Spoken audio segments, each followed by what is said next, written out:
할렐루야. 오늘도 하나님의 은혜 가운데서 이렇게 말씀을 선포하고 선포하는 저나 듣는 여러분들이나 동일한 은혜 가운데 거하 계실 하나님 아버지께 영광 올려드립니다. 오늘은 데살로니가전서 5장 23절 한 절을 가지고 왜 주님께서 재림하실 때 우리의 영과 혼과 몸이 예수님 강림하실 때 흠없게 보존되기를 원하시노라 하시는 이 말씀의 뜻을 성경적으로 깨달아보는 시간 되겠습니다.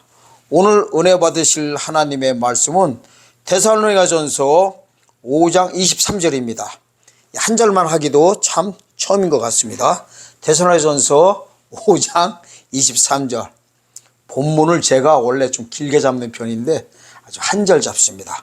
읽겠습니다. 평강의 하나님이 친히 너희로 온전히 거룩하게 하시고 또 너희 온 영과 혼과 몸이 우리 주 예수 그리스도 강림하실 때 흠없게 보존되기를 원하노라. 아멘. 자, 하나님께서 어떻게 해요? 재림 때 주님이 오시게 되면은 어떻게 하래요? 우리 보고 너희 온 영과 혼과 몸이 우리 주 예수 그리스도 강림하실 때 흠없게 보존되기를 원하는데, 이 도대체 흠없게 보존되기를 원하는 것이 무엇인가에 대해서 오늘 살펴보겠습니다. 이게 아주요 중요합니다. 엄청 중요합니다. 이게 쉬운 문제가 아니에요. 왜 쉬운 문제가 아니냐면, 왜 주님께서 오시는데 영과 혼과 몸이 흠없게 보존되기를 원하느냐 이거예요. 이거를 알아야만이 재림의 목적을 압니다. 목적을 알 수가 있습니다. 재림의 목적. 자, 초림의 목적은 뭡니까? 결론적으로 말하면은 큰 틀에서 그냥 핵심적으로 말하면 뭐냐면요. 초림의 목적은 우리의 영혼을 구원시키시러 오신 거예요. 결론적으로 보면 영혼 구원이에요. 영혼 구원. 아멘? 영혼 구원 사건 모르는 경우가 어디 있습니까? 뭐를 믿는 자들한테 영혼 구원 주시느냐? 초림하시면서 임마누엘 하셔가지고 6월절 날 십자가에서 흘리신 예수 그리스도의 보혈의 피가 우리를 나를 지혜서 해방시켜 주는 걸 믿는 자들에게 구원을 주시는 겁니다. 구원을 주셔가지고 어떻게 한다는 거예요? 제사상 삼으신다는 거예요. 그게 바로 초림의 목적이에요. 간단해요. 어떻게 보면은. 그런데 재림 때는 어떻게 해요? 뭐가 하나가 또 추가가 돼요? 몸이 하나가 추가가 됩니다. 영과 혼과 몸이 흠없이 보존되기를 원한다는 거예요. 그러면은 자 보세요. 재림의 목적이 뭘까요? 재림의 목적이 영과 혼과 몸을 어떻게 해버려요? 완전히 뭐 해버려요? 이 구원을 완성시켜 주시러 오시는 겁니다. 아멘. 아멘? 이게 재림의 목적이에요. 이 목적을 성경에서는 영과 혼과 몸의 구원을 시켜주는 것을 무슨 구원이라고 하느냐? 육체 구원이라고 합니다. 아멘. 마태복음 24장 22절에 그렇게 나옵니다. 재림 때 주님 재림하실 때 무슨 일이 일어납니까? 하고서 제자들이요 물어볼 때, 마지막 설교하실 때 물어봅니다. 질문에 대한 답을 해줍니다. 큰 환란이 앞으로 있을 것인데 그 환란 날을 감화해서 육체가 구원을 얻게 해주실 것이다. 누구를? 택하신 자들을. 그러니까 뭐냐면은요, 택하신 자들 데리러 오시는 거예요. 재림의 목적이. 그래서 택한 자는 뭐고 또, 그러면은 영혼 구원 받았으면 착함 받은 거 아닌가요? 영혼 구원 받은 성도가?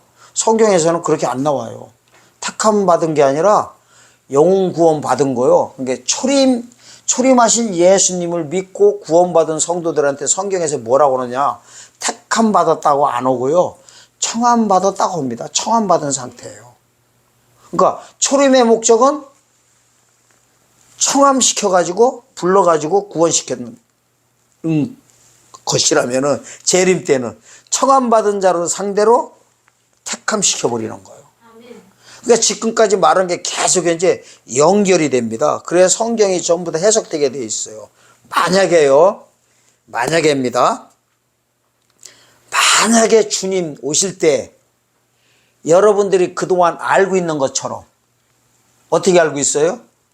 목사님들한테도 그렇게 귀가 그냥 못이 베끼도록, 다른 말로 말하면 귀에요 고막이 아주 그냥 뚫릴 정도로 들은 말씀이 뭐예요? 주님 오실 때 다 휴거하자고 합니다. 휴거하자고. 또 목사님들도 다 어떻게 알고 있어요? 주님 오시면은 당연히 휴거하는 줄 알고 목사님 자신뿐만 아니라 목사님한테 딸려있는 성도들 모두에게도 다 휴거하자고 합니다. 주님 오실 때. 그렇게 안 하는 목사님이 또 어디 있습니까? 주님 만약에 우리 살아서 오실 때 직접 영접하게 된다면 휴거 않는다고 하는 분들이 어디 있냐고요. 그런데 죄송하지만 성경에는 그렇게 안 돼 있습니다. 만약에요, 잘 보세요. 여러분들이 그동안 알고 있는 것처럼 어떻게들 다 알고 있냐면 이거예요. 산 자와 죽은 자를 전부 다 휴거시킨다고 합니다. 휴거한다고 하는 분들이. 그거를 뭐라고 하냐면요. 큰 틀에서 보면은 무천년설과 전천년설이 있는데, 전천년설은 뭐냐면요. 예수님 오시는 순간에 우주적 종말이 온다는 거예요. 우주적 종말이. 그러면은 천국 갈 사람, 지옥 갈 사람 전부 다 갈라버린다는 거예요. 그래가지고 음부에 있던 자들과 예수님 안 믿는 자들은 전부 다 지옥으로 부활시켜버리고, 부활시켜가지고 다 지옥 보내버리고, 또 아담 이후에 죽어서 안식하고 있던 자들과 예수님 오실 때 살아있는 성도들 모두를 전부 다 휴거시킨다고 하는 게 무천년주의 분들입니다. 그 다음에 전천년설 주의 분들은 뭐냐면, 주님 오시면은 약간 다릅니다. 주님 오시면은 아담 이후의 모든 의인들과 죽어 안식하고 있는 모든 의인들과 살아서 주님 영접하는 모든 자들 예수님 오시면은 전부 다 부활한다고 하는 거. 이거는요 무천년이나 전천년설하고 똑같습니다. 그 다음에 이제 악한 자들은 어떻게 하냐? 전천년설은 주님이 오셔가지고 천년왕국이 벌어지고 나면은 천년왕국 끝에서 악인 부활한다고 하는 겁니다. 이게 바로 모든 교회에 있어 둘 중에 하나로 다 전하고 있는 겁니다. 자, 제가 왜 장황하게 모든 교회에서 다 휴거한다고 하는 것을 이렇게 중점적으로 말씀드릴까요?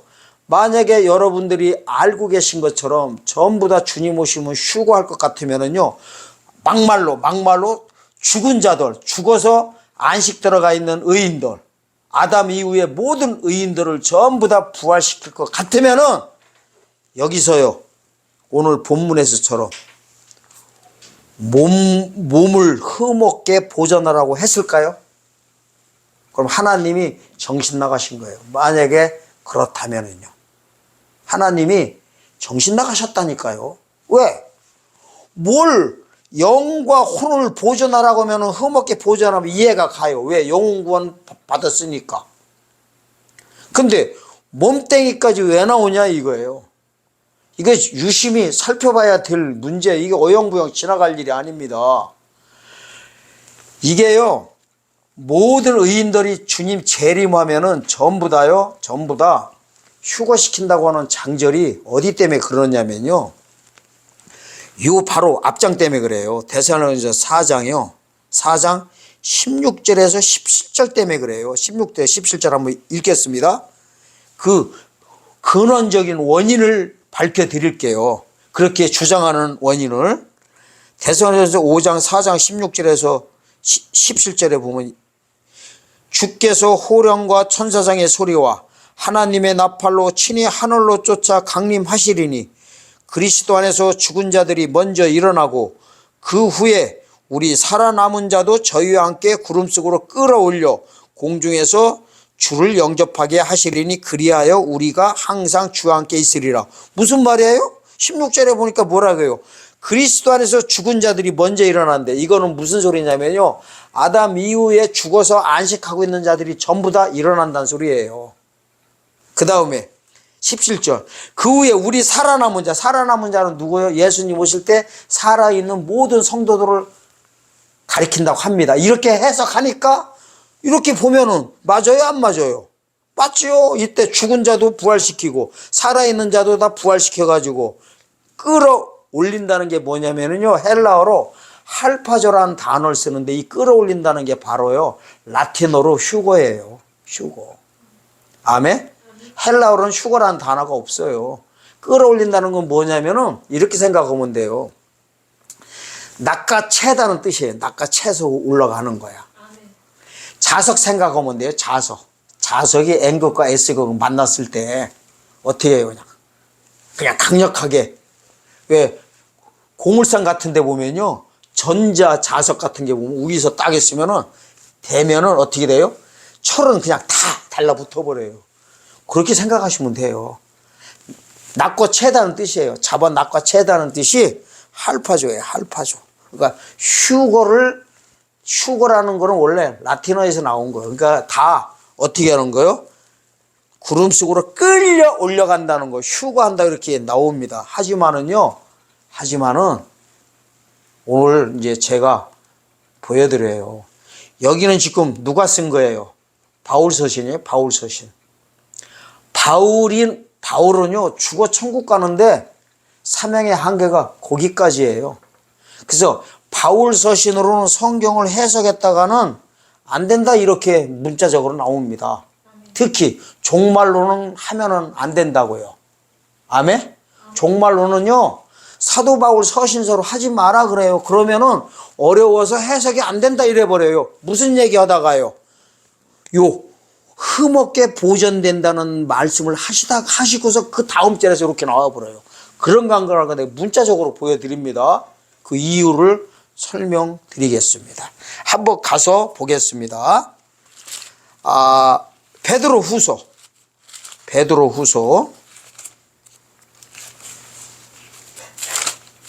3장. 베드로후서 3장은 무슨 장입니까? 천년왕국장이에요. 천년왕국장. 새하늘과 새 땅 나옵니다. 자, 새하늘과 새 땅이 한문으로 말하면은 새신자예요. 새자가 새신자야.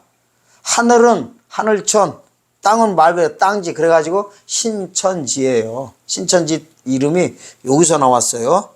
근데 새하늘과 새 땅이 성경에 2번 딱 나옵니다. 신약 성경에는. 구약 성경에도 한 번 나와요. 이사야 65장 35절에 한 번 나오고, 그 다음에 신약 성경에는 베드로후서 3장 13절에 한 번 나오고요. 또 요한계시록 21장 1절에 새하늘과 새 땅 나옵니다. 근데 이걸 아셔야 돼요. 새하늘과 새 땅을요, 2군데를 가리켜요. 2군데. 이 베드로후서 3장 13절은 천년왕국을 가리키고요. 천년왕국을 가리키고, 요한계시록 21장 1절은 천국을 가리킵니다. 천국을. 그러니까 천국 보고도 새하늘과 새 땅, 베드로후서 3장 13절도 새하늘과 새 땅이라고 합니다. 이 새하늘과 새 땅이라는 그 이유는요, 뭐 때문에 그러냐면 이유가 있어요. 좀 근본적인 거, 제가 보기에는 성경적인 근본이 어디서 나오냐면 새하늘과 새 땅, 천국도 그렇게 새하늘과 새 땅이라고 한다니까요. 왜 그러느냐? 이걸 에덴 동산을 이해하셔야 돼요. 에덴 동산. 하나님이요 이렇게 합니다. 자, 약간 이제 말이 비틀어져 나가는 것 같은데 비틀어진 것도 아니에요. 성경의 구속사를 제가 잠깐 말씀드리려고 그래요. 하나님이 에덴 동산을 창설을 하셨어요. 어떻게? 창세기 2장 8절에 보면 이래요. 7절에서는 사람을 생명의 사람으로 만들었다 하시고 8절에서는 이래요. 에덴의 동쪽 방향에 동산을 창설하셔가지고 거기에다가 누굴 뒀다? 사람을 거기에다 뒀다가 요 단어가 나옵니다. 이렇게 해가지고 이제 구속사를 진행시키는 거예요. 그런데 선악과를 따먹는 바람에 어떻게 됐어요? 에덴 동산에서 쫓겨나면서 결국에는 에덴 동산이 없어집니다. 이 없어진 에덴 동산을 하나님께서 제2의 에덴 동산을 어디에다가 세우시냐면요, 가나안 땅에다 세우십니다. 제2의 에덴 동산을. 그래가지고 애굽에 있는 모세를 통해서 가나안 땅 들어가는 과정, 모세와 여호수아를 통해서 들어가는 과정이 바로 하나님의 구속사입니다. 구속사. 아멘. 그다음에 이 가나안 땅을 하나님이 그렇게 보시고, 이거를 가나안 땅을 제2의 에덴 동산을 보는 거예요. 그다음에 제3의 에덴 동산을 하나님이 또 어디다가 해버리냐면요, 이스라엘 땅에다가 지정하십니다. 아멘. 이스라엘 땅에다 지정하셔가지고 이스라엘 사람들을 통하여서 하나님의 구속의 역사를 다 보여주십니다. 그걸 구약시대라고 합니다. 아멘. 그 다음에 그러니까 이번에는 다시 설명합니다. 제1의 에덴 동산, 제2의 에덴 동산은 가나안 땅, 제3의 에덴 동산은 이스라엘, 제4의 에덴 동산은 온 세상이에요. 온 세상. 이걸 신약시대라 그럽니다. 지금. 아멘. 우리가 살고 있는 거를 네 번째 에덴 동산, 이 영적인 에덴 동산이라고 합니다. 영적인 에덴 동산이라고 해가지고 영원구원 시켜가지고 낙원으로 드리는 걸 하나님께서 구속사적으로 보면 네 번째 에덴 동산을 창설하셔가지고 구속사를 집행한다고 하면 됩니다. 그 다음에 이제 지금부터 말하는 게 중요해요. 이제 다섯 번째 에덴 동산이 뭐냐면 예수님께서 재림하셔가지고 이 땅에다가 직접 뭐예요? 세상 나라가 그리스도 나라 됐다 이래버려요. 어디에? 요한계시록 11장 15절에 보면은. 아멘? 그래가지고 이 천년왕국을 어디냐면 이제 확대시킨 거예요. 다섯 번째로. 어디로? 온 우주에다가. 아멘? 자꾸만 커져나가는 거. 이 우주에다 한 거를 새하늘과 새 땅이래. 이게 결국에는 뭘 가르치려고 하는 거냐면 에덴 동산을 회복시킨 거예요. 에덴의 회복이에요. 그 다음에 여섯 번째 에덴 동산이 어디냐면 바로 천국이에요. 천국. 그래서 요한계시록 22장 1절에서 5절에 보면요, 에덴 동산, 창세기 2장 8절에서 15절에 나오는 그 에덴 동산이 다시 투영돼서 온전히 나와 있습니다. 그래서 여기는 영육간의 에덴 동산이에요. 여섯 번째. 여기도 보고 새하늘과 새 땅이다 그래요. 그래서 하늘과 땅이라고 그런 거예요. 하늘과 땅이라고. 천국보도 그런다니까요. 사실은 천국을 새하늘과 새 땅이라 하면 돼요? 안 돼요? 안 되는 거예요. 거기가 땅이 어디 있고 하늘이 어디 있어요. 근데 새하늘과 새 땅이라고 계시록 21장 1절에서 그렇게 말씀드린 겁니다. 제가 성경 66권 다 한꺼번에 다 말씀드린 거예요. 이렇게 말한 사람 봤어요. 내가 봐도 놀랄 일이에요. 이게 만약에 이해가 안 되면은 할 수 없어요. 이 지금 말한 게요, 여섯 가지 에덴 동산. 하나님께서 이러는 거예요. 점진적 강화 계시법을 통해서요, 에덴 동산을 확대시키는 거예요. 확대! 동산에다 했던 거를 첫 번째 에덴의 동쪽 방향에다가 했던 거를, 동산에다 했던 거를 한번 보여주시고, 첫 번째. 두 번째 구속사를 이 동산에다 했던 거를 가나안 땅으로 확대시킨 거예요. 동산에서 땅으로 확대시킨 거예요. 그 다음에 땅에서 했던 거를 나라로 확대한 거예요. 이스라엘 나라로. 나라가 끝나고 나니까 온 세상으로 확대시킨 거예요. 신약시대예요. 이 온 세상에다 했던 거를 재림 때는요, 오셔가지고 온 우주에다 확대시키는 거예요. 그리고 나가지고 이제 하늘에다 확대시켜버린 거예요. 그래서 새하늘과 새 땅 그러는 거예요. 아멘? 이걸 믿으시길 예수님의 축원드립니다. 자, 그럼 이제 지금부터 봅니다. 지금부터. 이거 한 10분 사이에 그냥 성경 66권 다 말해버리네. 제가 어저께 밤에 지금까지 말한 거를요, 6개를요, 도표로 다 그려놔 버렸어요. 도표로 다 그려가지고요, 동쪽에서 시작해서 동쪽으로 다 끝나버리더라고요.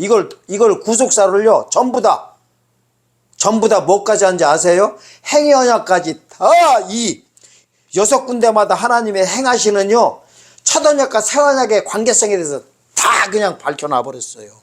제가 봐도 해놓고 너무 놀랐어요. 그래서 보여줄 사람만 보여주겠지. 자랑 한번 했네요. 할만해요. 다요. 동에서 시작해서 동으로 다 끝나더란 말이에요. 근데 요거 얘기하다 보면 또 한참 되니까 요거 마치고, 자, 베드로서 3장 13절 보겠습니다. 이게 재림 때 사건이에요. 여길 볼라게요.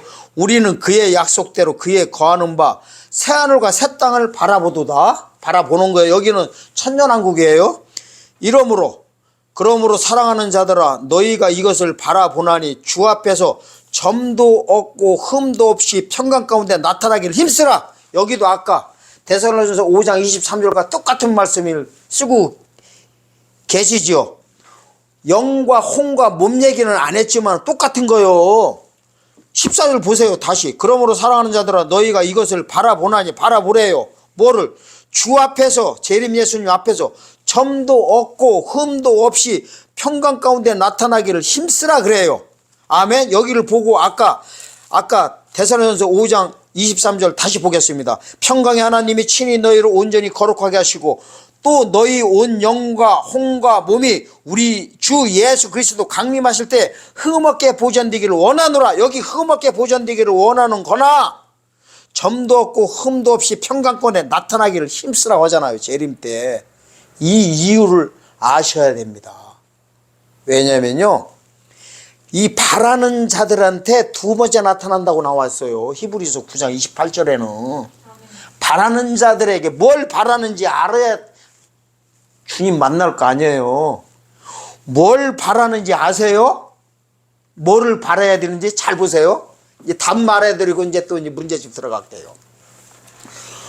뭐를 바라볼까요?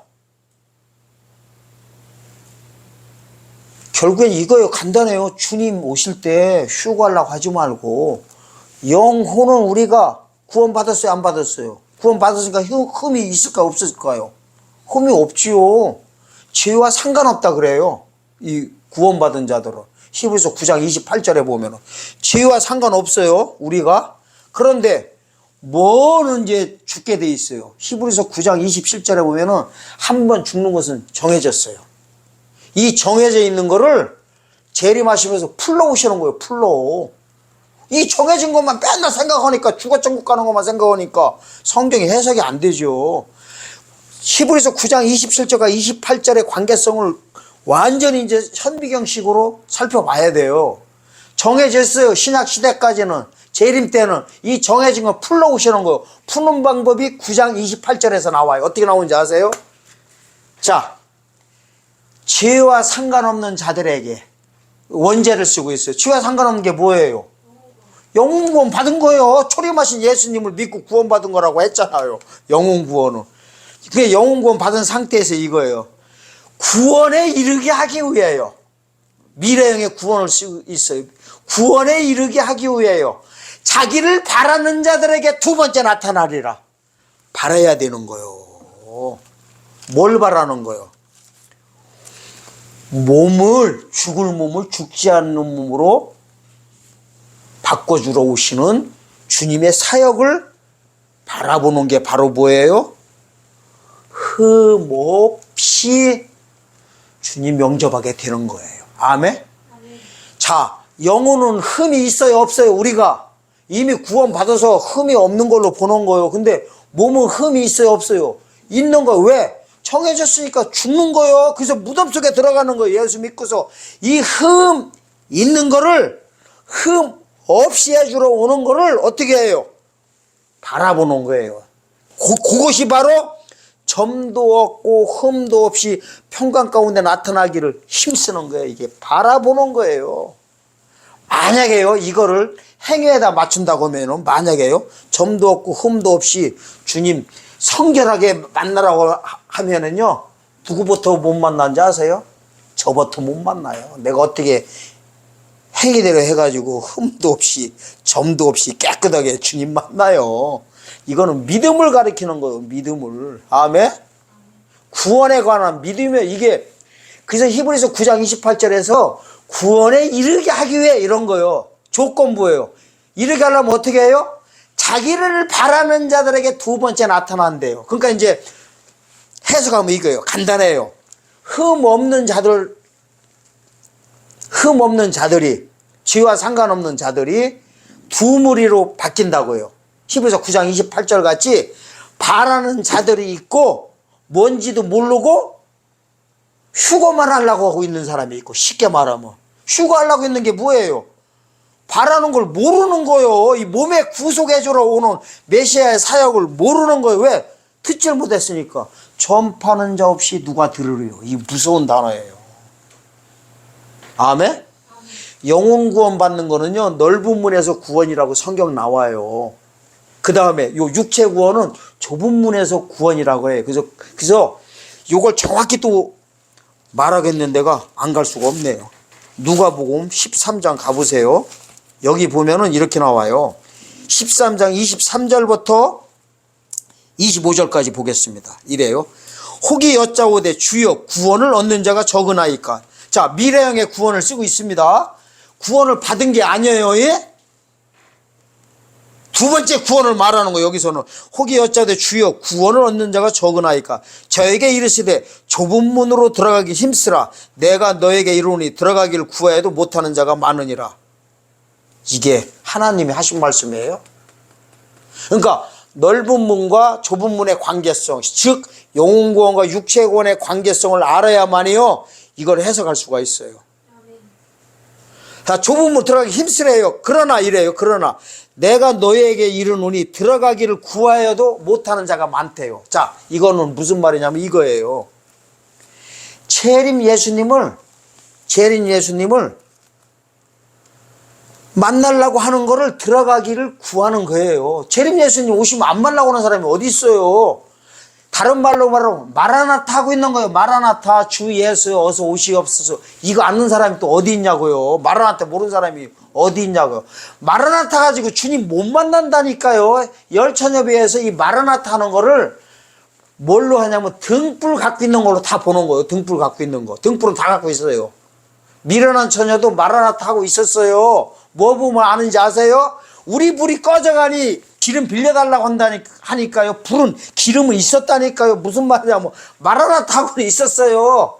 다른 말로 말하면 휴가하려고 그만 있었던 거예요. 뭐는 모르고. 몸의 구원을 모른 거예요. 이러잖아요. 들어가기를 구하여도 못하는 자가 많다는 건 뭐냐면은 못 전해 들은 거예요. 이거를 못 전해 들은 거야. 전파하는 자 없이 누가 들으려. 그래서 집주인이 일어나 문을 한번 닫아놓해 너희가 밖에서 서서 문을 두드리며 주여 열어주소서 하면 저가 대답하여 가로되 나는 너희가 어디로서 온 자인지 알지 못하니라 하면서 27절에 보면 행악하는 모든 자들을 나를 떠나 가라 하고 나서요 지옥으로 들어가라고 해버립니다. 이것이 바로요 바라보는 자가 있고 바라보는 자가 없는 거예요. 히브리서 9장 28절에 보면 죄와 상관없이 자기를 바라는 자들이 있고 그냥 예수님 마라나타만 하고 있는 분들이 있다는 겁니다. 그러니까 영혼까지는 흠이 없는데 몸에 흠 없고 점 없는 거를 모르는 거예요. 몸이 점 없고 흠 없는 게 뭐예요? 재림 예수님께서 나의 죽을 몸을 살리러 오시는 이 사역을 믿으면 뭐가 없는 거예요? 점도 없고 흠도 없이 평강 가운데 주님 앞에 나타난 거예요. 아멘. 이렇게 돼 있어요. 그 다음에 이제 보세요. 15절부터 보세요. 이제 15절부터 17절까지가 사도 바울 서신서 갖고는 해석이 안 된다 이렇게 나왔어요. 왜 안 되는지 아까 데살로니가전서 4장 16절에서 그 17절 그 사건을 금방 해석해 드리겠습니다. 일단은 15절부터 보세요. 또 우리 주의 오래 참음이 구원이 될 줄로 여기라. 여기서도 보면 구원을 다루고 있습니다. 오래 참음으로 구원이 될 줄로 여기라는 것은 이미 받은 영혼구원을 가리키는 게 아니라니까요. 미래형의 구원을 쓰고 있잖아요.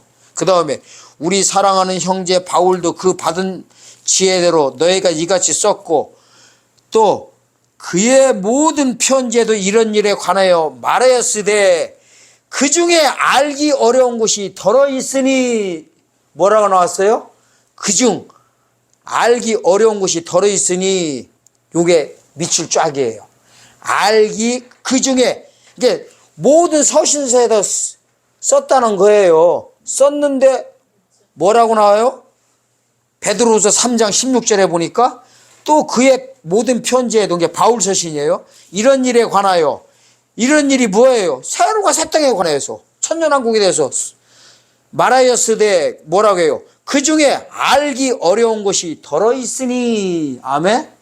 알기 더러운 것이 덜어 있으니 무식한 자들과 굳세지 못한 자들이 다른 성경과 같이 그것도 억지로 풀다가 스스로 멸망하느니라. 이렇게 되는 거예요. 성경을 성경대로 안 풀고요. 예를 들어서 잘못 해석해버리면요. 성경에서는 뭐라고 하냐면요. 무식한 자, 굳세지 못한 자. 그래서 결국엔 스스로 멸망에 들어가는 자로 보고 있습니다. 이걸 만약에요. 무식한 자들을 뭐 배우지도 못하고 뭐 학교도 못 다니고 이런 자들로 해석하면 절대 안 됩니다. 그런 뜻이 아니에요. 그리고 굳세지 못한 자는 마음이 심약한 자를 가리키는 게 아닙니다. 여기서 말하는 무식한 자들과 굳세지 못한 자들은 성경 해석을요, 바울 서신에다 놓고서 전부 다 해석해버린 거야. 아멘? 이 몸의 구속을 모르고, 이 주 앞에 흠도 없고, 점도 없이 바라보지 못하고 있는 상태를 뭐라겠어요? 무식하다, 굳세지 못하다. 그렇게 해석하고 있습니다. 다른 성경과 같이. 자, 이게 만약에요, 다른 성경이라고 해가지고, 모두 이단들이 쓰는 것이, 뭐, 성경이나, 뭐, 몰몬경이나, 뭐, 아니면은, 외경이나, 이런 거 가리키는 게 절대 아닙니다. 똑같은 성경인데, 해석을 잘못하는 걸 보고, 다른 성경과 같이 그것도 억지로 풀다가 스스로 멸망했다, 이런 단어를 쓰고 계십니다. 그 17절 보겠습니다. 그러므로 사랑하는 자들아 너희가 이것을 미리 알았은즉 무법한 자들의 미혹에 이끌려 너희 굳센 데서 떨어질까 삼가라. 이렇게 경고하고 있는 것입니다. 자,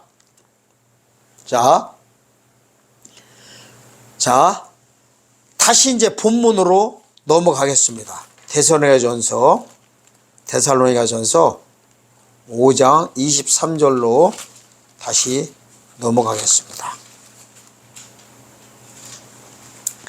잘 보세요. 다시 한번 반복합니다.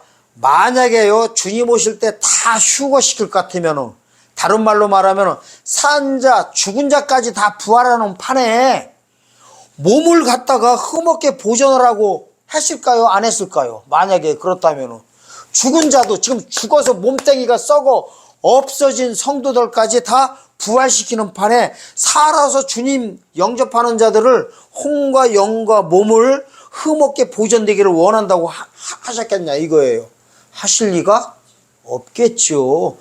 죽어서 몸뚱이도 없는 자도 다 부활시켜가지고 휴거시키는 이 지금 상황이 벌어지는데, 이게 있다가, 주님 만날 때 몸이 흠이 있고, 이게 좀 저기 있다고 문제될 것 같으면 성경이 앞뒤가 안 맞는 거예요. 자, 이 뜻은요, 뭐가 있냐면, 첫째는 뭐냐면, 살아서 주님 영접할 생각을 하라는 거예요. 왜? 살아서 주님 영접하지 못하면은 뭐를 못해요? 몸이 구원받을 수가 없어요. 뭐가 없으니까? 몸뚱이가 있어야, 육체를 구원시켜 주던가 말든가 하지요. 아멘? 그러니까 예수님이요, 오시는 목적을 아셔야 됩니다. 자, 이렇게 하고 이제 이게 오시는 목적이 어디 나와 있냐면은 이게 있어요. 초림하신 목적은 요한계시록 1장 5절에서 6절 6월절날 사건을 그렇게 말씀하고 있습니다. 어떻게 해요?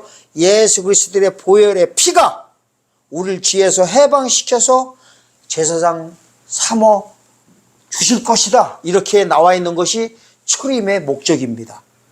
이 하나님의 목적은요, 한자로 말하면 뭐냐면 피 그러는 거예요. 피가 목적이고, 목적이 다른 말로 말하면 사역이에요. 하나님의 사역을 믿는 것이 믿음이고, 아멘? 이것을 행하러 오시는 걸 보고 뭐라고 해요? 사역이라고 하는 거예요. 하나님의 사역. 하나님의 사역을 한마디로 말하면 피 흘리시러 오시는 거고, 이 피를 믿는 게 뭐예요? 믿음이고. 똑같은 얘기예요. 그러면은 재림 때도 하나님의 사역이 있어요, 없어요? 있겠지요. 그러면 사역을 한마디로 말하면 뭐라고 해요? 피. 그러면 그 피를 믿는 것이 뭐예요? 재림 때의 믿음이고, 초림 때나 재림 때나 똑같은 거예요. 만약에 초림 때 믿음 달리고 재림 때 믿음 달리면 어떻게 할 거냐고. 근데 문제는 뭐냐면 온 세상 교회들이 초림 때 믿음밖에 모른단 말이에요. 재림 때의 믿음을, 이거를 성경에서 어떻게 하는지 아세요? 도배질 돼 있는데 이거를 못 보고 계신 거예요. 모세 때 하나님이 만약 정확하게 보여줬어요. 영화 한 편을 찍어놨어요. 홍해 걷는 거는 초림 예수님 영접한 것이다 이렇게 나와요. 문자적으로 나와요. 고린도전서 10장 1절에서 4절. 홍해 걷는 것은 구름 가운데 세례받고 그리스도인 반석을 만났다 이래버려요. 여러분들이 잘 알고 있잖아요. 홍해 걷는 건 영원권 사건이라고요. 우리한테는. 그 다음에 재림 때는 뭐예요? 요단강 건너 가나안 땅 들어가는 게 재림 사건이라니까요. 그런데 어떻게 홍해만 걷는 상태에서 그냥 가나안 땅 들어가려고 하냐고요. 절대로 못 들어간다고 도배질 돼 있어요. 히브리서 3장 4장도 그 말씀 계속하고 있는 거예요. 저희가 복음 전함을 먼저 받은 자이나 못 들어간 거는 믿음을 화합하지 못했다 이래버려요. 홍해 건넌 믿음 후에 요단 건널 믿음. 아멘. 이거를 못했다 그럽니다. 믿음의 화합을 못한 거예요. 그러니까 뭐냐면 이거예요. 우리한테 믿음의 화합이 뭐냐면은 영혼 구원 받은 믿음 후에, 처음으로 말하네. 저도 지금 생각났어. 영혼 구원 받은 믿음 후에 몸의 구원, 육체 구원을 받은 믿음을 화합시켜 놓은 거예요. 똑같은 거지만은 처음으로 또 이렇게 하는 것 같아요. 왜냐하면은 데살로니가서 5장 23절에 뭐 나와서 영과 홍과 몸이 이렇게 나와 있잖아요. 그러면 자, 지금부터 이제 영과 홍과 몸을요, 지금부터 분리해 가지고 봐야 됩니다. 영혼권 하니까 안 보이는 거예요. 제발 이 영상 보시는 목회자님들, 신학생들, 사명자들 꼭 몇 번이고 돌려보셔 가지고요, 자기 믿음 자기가 챙겨야 돼요. 챙겨줄 사람 아무도 없어요. 이 구원의 소식을 듣는 여러분들이 엄청난 하나님의 은혜 받은 분들이에요. 엄청난